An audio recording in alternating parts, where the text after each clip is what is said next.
मिस्र के लिए हुए रवाना। 2 दिवसीय राजकीय यात्रा के दौरान राष्ट्रपति से करेंगे मुलाकात। राज्यपाल सीपी राधाकृष्णन संताल परगना के दौरे पर। गोड्डा के सुंदर पहाड़ी प्रखंड में आयोजित कार्यक्रम में हुए शामिल।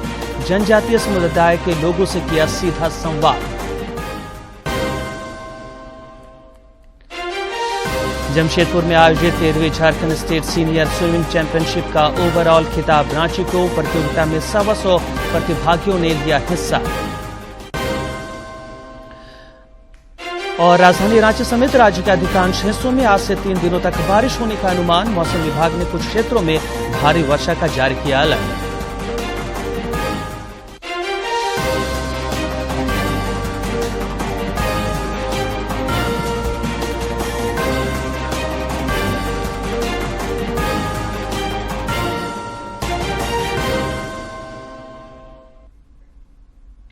नमस्कार, खबरें झारखंड में स्वागत है आपका। मैं हूं रियाज आलम और अब समाचार विस्तार से।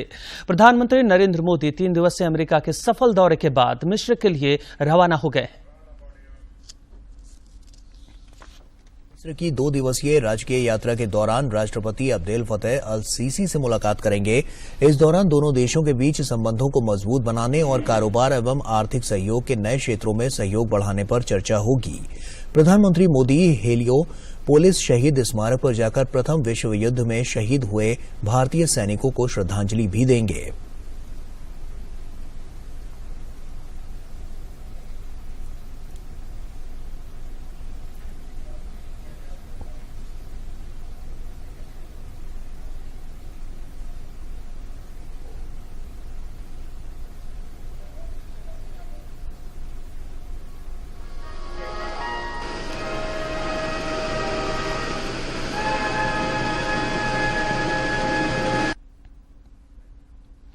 इससे पहले प्रधानमंत्री नरेंद्र मोदी ने अमेरिका दौरे के क्रम में आज वाशिंगटन डीसी में भारतीय समुदाय को संबोधित किया।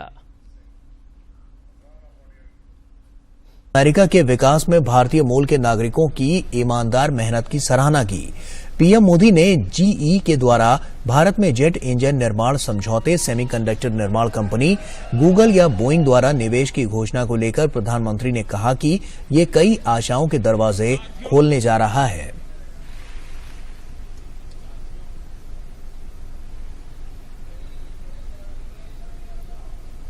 ये सारे समझौते, ये एग्रीमेंट्स सिर्फ कुछ नीतियों को आगे बढ़ाना मात्र नहीं है, ये भारत अमेरिका के करोड़ों लोगों के भाग्य को नई ऊंचाई देने का काम हुआ है। We are not just forming policies and agreements, we are shaping lives, dreams and destinies. अपने संबोधन में प्रधानमंत्री ने बताया कि H-1B वीजा को रिन्यू करने के लिए भारतीय प्रवासियों को अमेरिका से बाहर नहीं जाना पड़ेगा। कर भी लंबे अरसे से एक डिमांड थी। अब ये निर्णय लिया गया है कि H-1B वीजा को रिन्यू करने के लिए आपको अमेरिका से बाहर नहीं जाना पड़ेगा। इस साल एक पायलट प्रोजेक्ट शुरू किया जाएगा। इसका बहुत बड़ा फायदा हमारे आईटी प्रोफेशनल्स को भी होने वाला है। इस फैसले के जो भी अनुभव होंगे उसे देखते हुए यही व्यवस्था भविष्य में एल कैटेगरी वीजा के लिए भी हो सकती है। प्रधानमंत्री नरेंद्र मोदी ने कहा कि इस बार के दौरे में अमेरिका ने उन्हें भारत की कई पुरातन मूर्तियों को सौंपा है। जब पिछली बार अमेरिका आया था तब भी भारत को बहुत सी पुरानी ऐतिहासिक वस्तुएं लौटाई गई थी। और आजकल दुनिया में मैं जहां भी जाता हूं ना, तो उनको लगता है ये सही व्यक्ति है।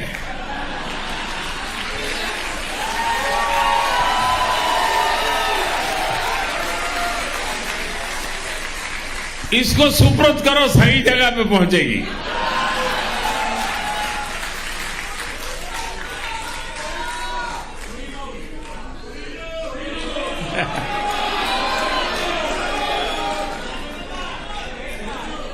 ये दिखाता है कि भारत अमेरिका के बीच रिश्ता सिर्फ व्यापारिक ही नहीं बल्कि भावनात्मक रूप से भी मजबूत हो रहा है। प्रधानमंत्री नरेंद्र मोदी ने कहा कि पिछले 9 वर्षों में भारत और अमेरिका के बीच संबंध काफी मजबूत हुए हैं। वर्षों के इस अंतराल में हमने बहुत ही लंबी और खूबसूरत यात्रा की है। हमने डिफेंस और स्ट्रेटेजिक क्षेत्रों में आपसी सहयोग के नए आयाम जोड़े हैं। हम नई और उभरती टेक्नोलॉजी के क्षेत्र में नए विश्वास के साथ काम कर रहे हैं। हम ट्रेड के लंबित और मुश्किल मुद्दों का समाधान कर रहे हैं। क्वाड और I2U2 जैसे नए फ्रेमवर्क के साथ हम मिलकर के बहुत कुछ प्रगति कर रहे हैं। प्रधानमंत्री नरेंद्र मोदी ने अमेरिका के अपने सफल दौरे के बाद एक ट्वीट में कुछ तस्वीरें साझा की हैं और लिखा है कि वाशिंगटन डीसी में पिछले विभिन्न क्षेत्रों के अग्रणी पेशेवरों के साथ आकर्षक बातचीत हुई है। खुशी है कि विदेश मंत्री एंटनी ब्लिंकन भी कार्यक्रम में शामिल हुए। भारत द्वारा प्रदान किए जाने वाले व्यापक अवसरों पर प्रकाश डाला। पीएम ने इस बात को दोहराया कि यह भारत की विकास गाथा में निवेश करने का यह सबसे अच्छा क्षण है।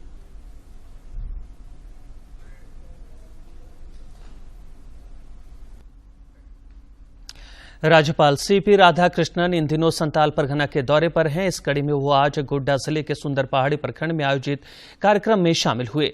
इस दौरान राज्यपाल ने जनजातीय समुदाय के लोगों से बातचीत की और उनकी पीड़ा और जरूरतों को जानने का प्रयास किया। इससे पहले गोड्डा पहुंचने पर जिला प्रशासन की ओर से राज्यपाल को गार्ड ऑफ ऑनर प्रदान किया गया। It is the ability of the are in the hands of the head of that self-help group to whom the loan should be given, the needs of the real needs of the members of the self-help groups, or the egg has come from the hen. In time, मुख्यमंत्री हेमंत सोरेन की अध्यक्षता में 26 जून को राज्य मंत्रिपरिषद की बैठक होगी। इस बैठक में विभिन्न विभागों के कई प्रस्तावों को मंजूरी मिल सकती है। बैठक में नगर निकाय चुनाव के दौरान ओबीसी आरक्षण को लेकर भी बड़ा फैसला लिया जा सकता है। प्रधानमंत्री ग्राम सड़क योजना से बोकारो जिले में सड़कें लगातार बन रही हैं। इन सड़कों से लोगों को आवागमन में सुविधा हो रही है। बोकारो जिले के कई प्रखंडों के ग्रामीणों को हाट बाजार, अस्पताल, प्रखंड और जिला मुख्यालय आने जाने में कई तरह की परेशानियों का सामना करना पड़ता था। लेकिन प्रधानमंत्री नरेंद्र मोदी के पिछले 9 वर्षों के कार्यकाल में प्रधानमंत्री ग्राम सड़क योजना के तहत सुदूरवर्ती लगभग सभी गांवों को मुख्य मार्गों से जोड़ा गया है। 42 किलोमीटर लंबी चैना मोड़ से बंगाल सीमा स्थित पिरगुल सड़क ने जरीडी प्रखंड के 5 पंचायत को बोकारो रांची राष्ट्रीय राजमार्ग से जोड़ दिया है। नरेंद्र मोदी हमारे रोड का जो किए हैं तब से हम लोग को बहुत ही सुविधा हुआ है। कारण जहां 2 घंटा लगता था अभी आधा घंटा में हम लोग जैना मोड़ अप डाउन कर सकते हैं। पिरगुल गांव निवासी 56 वर्षीय सनातन चालक ने बताया कि इस सड़क के निर्माण से पहले गर्भवती महिलाओं और रोगियों को अस्पताल तक ले जाना मुश्किल था। कई मरीजों की रास्ते में मौत तक हो चुकी है। वहीं अराजू गांव निवासी शिक्षक महेंद्र राय ने कहा कि ये सड़क दर्जनों गांव के ग्रामीणों के लिए वरदान साबित हुई है। बीच में हम लोग का 2 नदियां पड़ती थी, लेकिन हम लोग के बाबूलाल मारंडी जिस समय मुख्यमंत्री थे और उन्होंने ही जो पुल पुलिया का निर्माण किया, हम लोग वहां से आने जाने में बहुत ही सुविधा हुई। सड़क बनी है जिसमें 5 पंचायत इससे लोगों को आने जाने की बहुत सुविधा हो रही है। पुल भी बना है। इसी तरह भगीरथ महतो, मोहन महतो और सुरेंद्र महतो ने बताया कि इस मार्ग पर नदी और कई नाले हैं। 85 करोड़ की लागत से प्रधानमंत्री ग्राम सड़क बनी, तब जाकर इन नदी नालों पर पुल पुलिया भी बने। अब तो बंगाल जाने तक में कोई परेशानी नहीं है। मोदी जी ने ये ग्राम सड़क योजना के तहत इसको बनवाया है। पूरे इलाका हम लोग उनका आभारी हैं। प्रधानमंत्री ग्राम सड़क योजना ने सुदूर ग्रामीण इलाकों में लोगों की जिंदगी आसान बना दी है और स्थानीय लोग प्रधानमंत्री का आभार जताते नहीं थक रहे। बोकारो से मनोज कुमार की रिपोर्ट। राज्य में सूक्ष्म, लघु और मध्यम व्यवसाय के क्षेत्र में बेहतर करने वाले व्यवसायियों को एमएसएमई अवार्ड से नवाजा जाएगा। इस अवार्ड के लिए झारखंड के विभिन्न जिलों से व्यापारियों ने ऑनलाइन आवेदन दिए थे। इन आवेदनों की जांच और इसके अनुमोदन को लेकर कल उद्योग सचिव जितेंद्र सिंह की अध्यक्षता में राज्य स्तरीय चयन समिति की बैठक संपन्न हुई। और अब कुछ खबर राज्य के विभिन्न जिलों से।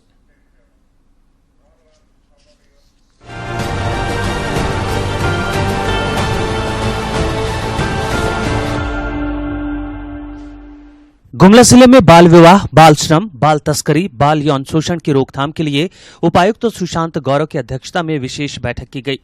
बैठक के दौरान इन सामाजिक कुप्रथाओं की रोकथाम के लिए रणनीति बनाने के साथ बच्चों में इसके प्रति जागरूकता बढ़ाने पर चर्चा की गई। इस दौरान युद्धस्तर पर पीड़ित बच्चों को सहायता देने एवं उनके आगे बढ़ने के लिए प्रेरित करने के निर्देश दिए गए। सरायकेला खरसावां जिले में उपायुक्त ने साप्ताहिक जनता दरबार में जिले के विभिन्न क्षेत्र से आए दर्जनों लोगों की फरियाद सुनी। इस दौरान उन्होंने विभिन्न योजनाओं से संबंधित मामलों का ऑन द स्पॉट निष्पादन किया, जबकि अन्य मामलों के निष्पादन के लिए संबंधित विभागीय पदाधिकारी को आवश्यक दिशा निर्देश दिए। गिरिडीह जिले में जिला निर्वाचन पदाधिकारी नमन प्रियेश लकड़ा की अध्यक्षता में विभिन्न कोषांगों के सफल क्रियान्वयन सुनिश्चित करने के लिए एक महत्वपूर्ण बैठक आयोजित की गई। बैठक में जिला निर्वाचन पदाधिकारी ने सभी कोषांगों को उनकी जिम्मेवारी से अवगत कराया। गुमला जिले के सदर अस्पताल में दिव्यांगता प्रमाण पत्र के लिए विशेष शिविर का आयोजन किया जा रहा है। प्रथम चरण में 74 दिव्यांगजनों की जांच कर 54 को दिव्यांग प्रमाण पत्र एवं दूसरे चरण में आज 96 दिव्यांगजनों में से 48 को ऑन द स्पॉट प्रमाण पत्र दिए गए। इसके साथ ही प्रतिमाह 1000 रुपये पेंशन की स्वीकृति भी प्रदान की गई। पलामू जिले में उपायुक्त ए डोडे ने पीसी एवं पीसीपीएनडीटी एक्ट के अंतर्गत गठित जिला सलाहकार समिति की बैठक कर जिले में अवैध रूप से चल रहे सभी अल्ट्रासाउंड क्लिनिक का नियमित रूप से औचक निरीक्षण करने के निर्देश दिए। साथ ही उन्होंने लिंग प्रशिक्षण करने वाले अल्ट्रासाउंड केंद्रों का सीधे तौर पर लाइसेंस रद्द करते हुए उनके खिलाफ कानूनी कार्रवाई करने के निर्देश दिए। राजकीय श्रावणी मेला के दौरान श्रद्धालुओं के सुगम व सुलभ जलार्पण को लेकर बाबा मंदिर प्रांगण के साथ क्यू कॉम्प्लेक्स, उमा भवन, संस्कार मंडप, फुट ओवर ब्रिज के अलावा बाबा मंदिर आसपास के क्षेत्रों में किए जा रहे विभिन्न कार्यों का उपायुक्त मंजुनाथ भजंत्री ने निरीक्षण किया। साथ ही मंदिर प्रांगण में श्रद्धालुओं की सुविधा को लेकर किए जा रहे विभिन्न कार्यों को लेकर संबंधित विभाग के अधिकारियों को आवश्यक दिशा निर्देश दिए। जमशेदपुर के जुगसलाई से हरियाणा साइबर थाना पुलिस ने 2 युवकों को गिरफ्तार किया है। गिरफ्तारी के बाद दोनों को कोर्ट में पेश किया गया और पुलिस उन्हें हरियाणा लेकर चली गई। पुलिस ने बताया कि दोनों ठगी गिरोह के सदस्य हैं। अब तक 5 सदस्यों को गिरफ्तार किया जा चुका है। पलामू के उप विकास आयुक्त रवि आनंद की अध्यक्षता में प्रधानमंत्री आवास योजना ग्रामीण की समीक्षात्मक बैठक आयोजित की गई। बैठक में उप विकास आयुक्त ने योजना की प्रगति की समीक्षा की और इसके प्रभावी क्रियान्वयन पर जोर दिया। उन्होंने लंबित आवासों को जल्द पूरा करने के निर्देश दिए। पश्चिमी सिंहभूम जिले में उपायुक्त ने विश्व ओलंपिक दिवस के अवसर पर कल कुमारडूंगी की एथलीट बसंती कुमारी को स्मृति चिन्ह व ट्रैक सूट प्रदान कर सम्मानित किया। इस दौरान उन्होंने बसंती कुमारी को भविष्य की प्रतियोगिताओं के लिए शुभकामनाएं दी।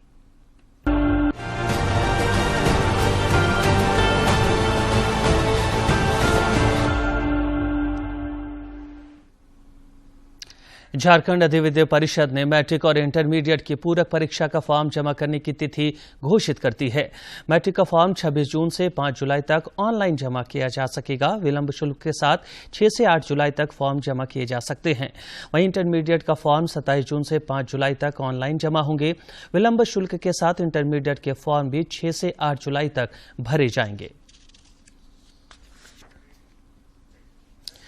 जमशेदपुर स्थित जेआरडी टाटा स्पोर्ट्स कॉम्प्लेक्स में आयोजित 13वीं Jharkhand state senior swimming championship का समापन हो गया। प्रतियोगिता में ओवरऑल विजेता का खिताब रांची ने हासिल किया। पुरुष वर्ग में ग्रुप चैंपियनशिप का खिताब टाटा स्टील ने जीता, जबकि रांची उप विजेता रही। वहीं महिला वर्ग में ग्रुप चैंपियनशिप का खिताब रांची ने जीता, जबकि बोकारो उप विजेता रहा। इस प्रतियोगिता में पूरे राज्य से लगभग 125 प्रतिभागियों ने हिस्सा लिया।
जर्मनी में चल रहे स्पेशल ओलंपिक में भारतीय खिलाड़ियों का शानदार प्रदर्शन लगातार जारी है।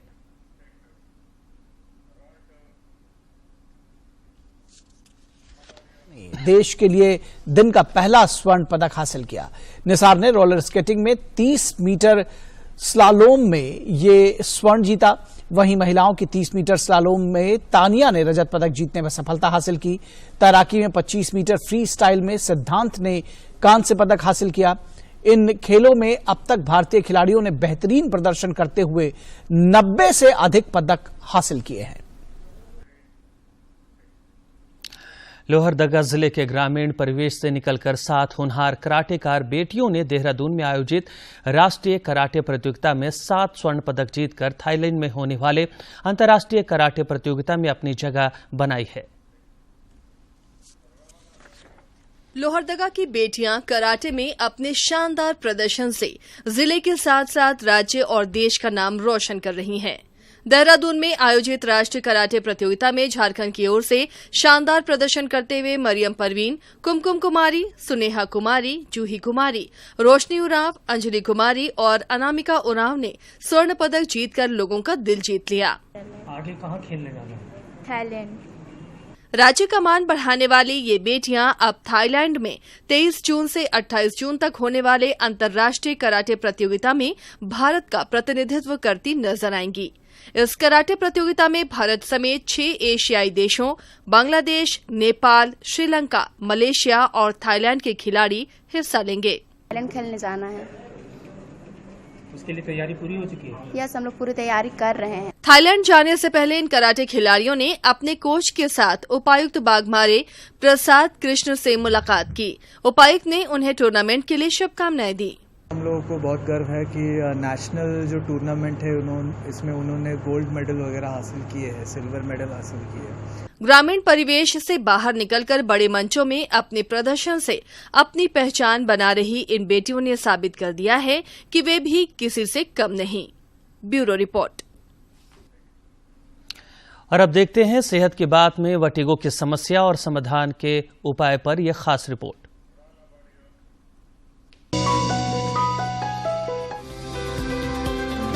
वर्टिगो या चक्कर आने की समस्या असंतुलित महसूस करने की अनुभूति है जो कई कारणों से हो सकती है। वर्टिगो के मुख्य कारण मस्तिष्क या रीढ़ की हड्डी में उत्पन्न होते हैं, जबकि पेरिफेरल वर्टिगो आंतरिक कान में होने वाली समस्या की वजह से होता है। बिनाइन प्रोक्सिमल पोजिशनल वर्टिगो चक्कर आने के सबसे सामान्य कारणों में से एक है। वर्टिगो के लक्षण अचानक विकसित हो सकते हैं जो कुछ सेकंड तक रह सकते हैं या बहुत लंबे समय तक भी चल सकते हैं। यदि आपको गंभीर वर्टिगो है तो उसके लक्षण लगातार हो सकते हैं और कई दिनों तक रह सकते हैं, जिससे सामान्य जीवन में कठिनाई हो सकती है। यदि आपको वर्टिगो यानी चक्कर आने की समस्या हो रही है तो इसके कारण की पहचान करना आवश्यक है और विशेषज्ञ की सलाह अनुसार सही इलाज करवाना महत्वपूर्ण है। इसमें शराबी जैसे चल रहे हैं उसके अलग कारण होते हैं, तो जो मरीज हमको चक्कर बोलता है, क्योंकि चक्कर एक ऐसी चीज है जो सब कोई बोलते हैं, तो उस चक्कर में क्या अनुभव हो रहा है वो पूरी हिस्ट्री लेना और एक्सट्रैक्ट करना, ये एक बहुत ही इम्पोर्टेंट काम होता है। और जो विशेषज्ञ होते हैं जो इससे डील करते हैं, मोस्टली ईएनटी और न्यूरोलॉजी, उनको सिखाया जाता है कि इन चीजों से चक्कर जो शब्द है उसकी हिस्ट्री हम कैसे एक्सट्रैक्ट करें।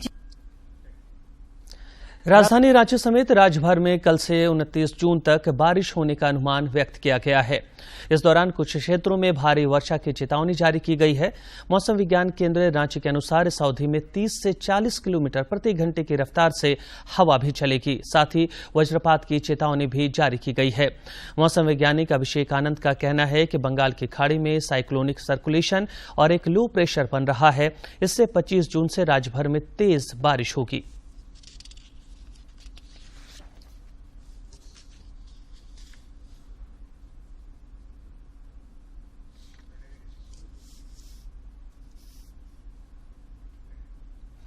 देश की गरीब महिलाओं को लकड़ी चूल्हा पर खाना बनाने के दौरान धुएं से मुक्ति दिलाने के उद्देश्य से केंद्र सरकार ने मुफ्त एलपीजी कनेक्शन की शुरुआत की थी।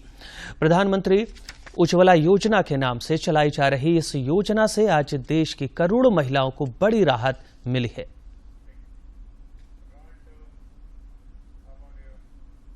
रांची समेत देश के हर घर में स्वच्छ एलपीजी ईंधन को बढ़ावा देने और महिलाओं बच्चों को परंपरागत चूल्हे के धुएं से मुक्ति दिलाने के उद्देश्य से केंद्र सरकार की ओर से प्रधानमंत्री उज्ज्वला योजना का सफलतापूर्वक संचालन किया जा रहा है। इस योजना के तहत महिलाओं के नाम से रसोई गैस कनेक्शन दिए जा रहे हैं। लकड़ी और कोयले के चूल्हे से मुक्ति मिलने के बाद महिलाओं के जीवन में बदलाव देखने को मिल रहा है। हर काम अच्छे से कर रहे हैं मोदी जी, सब काम कर रहे हैं। रोड जितना घर उर का जो सब कुछ दे रहे हैं। उज्ज्वल योजना जब से हुआ है, मोदी जी दिए हैं, तब से हम लोग को बहुत तरह का साधन है। फट से खाना बना के बच्चा लोग को दे के काम में निकल जाते हैं साफ सफाई से। एक समय था जब गरीब परिवार एलपीजी कनेक्शन के लिए मोटी रकम इकट्ठा नहीं कर पाते थे और परंपरागत चूल्हे का इस्तेमाल करने को मजबूर थे। आज लाभार्थियों का कहना है कि सरकार की बदौलत बगैर पैसे खर्च किए उनके घरों में भी एलपीजी कनेक्शन उपलब्ध है। चूल्हा जलाने के लिए हम लोग का मिल गया, हम लोग गैस चूल्हा पर बना रहे हैं, सब चीज का सुविधा मिल गया। लकड़ी चूल्हा जलाना पड़ता था, अभी नहीं जलाना पड़ता है और हम लोग का खाना उना टाइमली बन जाता है, तो हम लोग अपना बाल बच्चा को टाइमली स्कूल भेज सकते हैं। इसीलिए नरेंद्र मोदी जी को बहुत बहुत धन्यवाद। उज्ज्वला योजना का लाभ उठा रही महिलाएं अपने जीवन में आए बदलाव के लिए प्रधानमंत्री नरेंद्र मोदी और केंद्र सरकार के प्रति आभार व्यक्त करते नहीं थकती। महिलाओं का कहना है कि केंद्र सरकार ने इस योजना के माध्यम से महिला सशक्तिकरण को बढ़ावा दिया है। हम लोग जो मोदी जी को जोहार करते हैं, नमस्कार करते हैं, हार्दिक हार्दिक अभिनंदन करते हैं। और मोदी जी जो गैस कनेक्शन चूल्हा दिए हैं उसको लेडीज सबको बहुत आसान मिला है। और अभी लकड़ी जो जलाते थे वो लकड़ी को अभी नहीं जलाने छोड़े, अभी गैस कनेक्शन जला रहे हैं और सबका सुविधाएं दे रहे हैं और जो लेडीज लोग को बहुत आसानी है। तो 5 साल पहले मिला था ये चूल्हा, ठीक है। तो अभी जैसे लकड़ी हम जलाते थे बहुत दिक्कत होती थी, और जब मोदी सरकार ने हमको दिया, मतलब वो चूल्हा दिए, तो बहुत हमको राहत उससे बहुत अच्छा हुआ। बच्चा को टाइम से नाश्ता दे पाते थे, खाना उना भी बना के, और हमको भी बहुत मतलब धुआं का जो रहता था उससे बहुत ही अच्छा मतलब महसूस हुआ। गौरतलब है कि वर्ष 2016 में 1 मई के दिन प्रधानमंत्री नरेंद्र मोदी ने उज्ज्वला योजना का शुभारंभ किया था। कोरोना काल के दौरान उज्ज्वला योजना के लाभार्थियों को मुफ्त में गैस रिफिल की भी व्यवस्था केंद्र सरकार की ओर से की गई थी। रांची से कर्मवीर की रिपोर्ट। आकांक्षी जिला गढ़वा में मनरेगा बागवानी योजना से किसान समृद्ध हो रहे हैं। सरकार की यह योजना किसानों के सशक्तिकरण की दिशा में मील का पत्थर साबित हो रही है। गढ़वा जिले के रमना प्रखंड अंतर्गत भगोडी गांव के किसान सरजू चौधरी ने सरकार की मनरेगा योजना से अपनी 4 एकड़ जमीन में मिश्रित आम बागवानी कर आर्थिक समृद्धि की नई परिभाषा गढ़ी है। उन्होंने अन्य किसानों से भी सरकार की इस लाभकारी योजना से जुड़ने की अपील की है। ठीक नहीं था यह जमीन का भी और मेरा भी, और आज आम को फल दे करके और इसमें लगे फसल को देख करके और उससे लाभ लेकर के मैं संतुष्ट हूँ, खुशी हूँ, आशावादी हूँ और अपेक्षा करता हूँ कि और भी किसान ऐसे पुण्य का कार्य वाला योजना में जुड़ करके अपना लाभ लें। सबसे अपेक्षा है कृषि विभाग से भी जुड़ करके हमने ड्रिप इरिगेशन लिया है जो अच्छा लाभान्वित हो रहा है। सरजू की मेहनत और लगन से गढ़वा जिला प्रशासन भी काफी प्रभावित है। रमना के प्रखंड विकास पदाधिकारी कहते हैं कि सरजू ने अपने खेत को मनरेगा पार्क में तब्दील कर दिया है। वे ये भी कहते हैं कि दूसरे किसानों को भी सरजू से प्रेरणा लेनी चाहिए। सजग और मेहनती हैं, जागरूक हैं ये लोग और इन्होंने इस पार्क को, विभिन्न योजनाओं को बहुत ही अच्छे ढंग से विकसित किया है। देखा जा सकता है कि आम बागवानी के साथ विभिन्न तरह के पौधे जो कि कई दुर्लभ भी पौधे हैं, दूर दूर से लाए गए हैं, उसको भी लगाया गया है। निश्चित रूप से जिला प्रशासन की मदद पाकर किसान सरजू चौधरी ने आर्थिक उन्नति का एक नया आयाम गढ़ा है। दूसरे किसान भी तत्परता दिखाकर अपनी माली हालात को बेहतर बना सकते हैं। गढ़वा से विजेंद्र तिवारी की रिपोर्ट। केंद्र सरकार की ओर से देश को डिजिटल रूप में सशक्त बनाने के लिए डिजिटल इंडिया प्रोग्राम चलाया जा रहा है। इस कड़ी में कॉमन सर्विस सेंटर और प्रज्ञा केंद्र के माध्यम से डिजिटल इंडिया को मजबूती देने के साथ बड़े पैमाने पर रोजगार सृजन भी किया जा रहा है।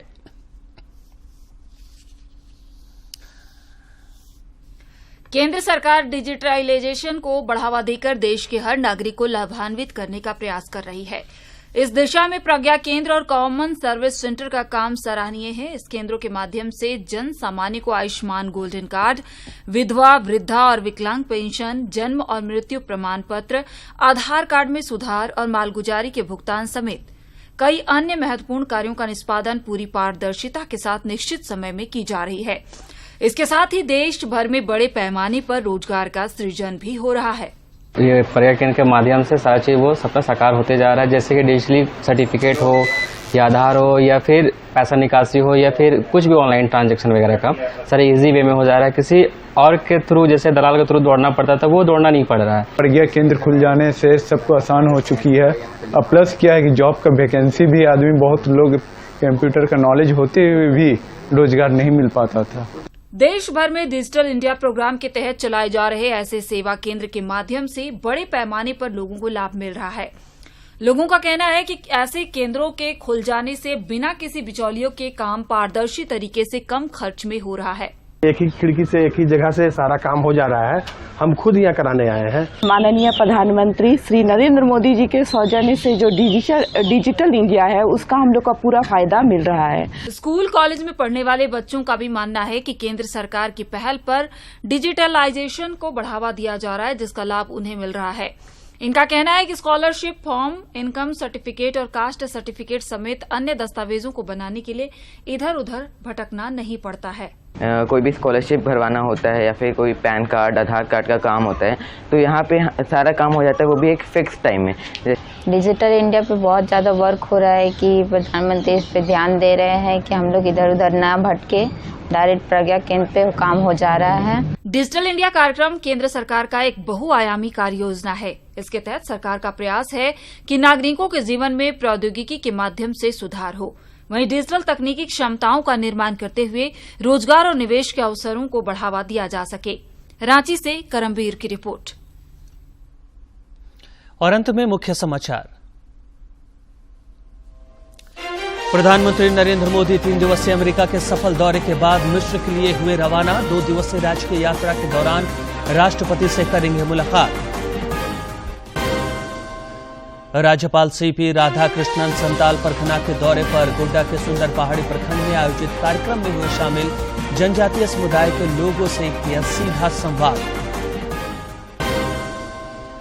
जमशेदपुर में आयोजित 13वीं Jharkhand state senior swimming championship का ओवरऑल खिताब रांची को। प्रतियोगिता में 125 प्रतिभागियों ने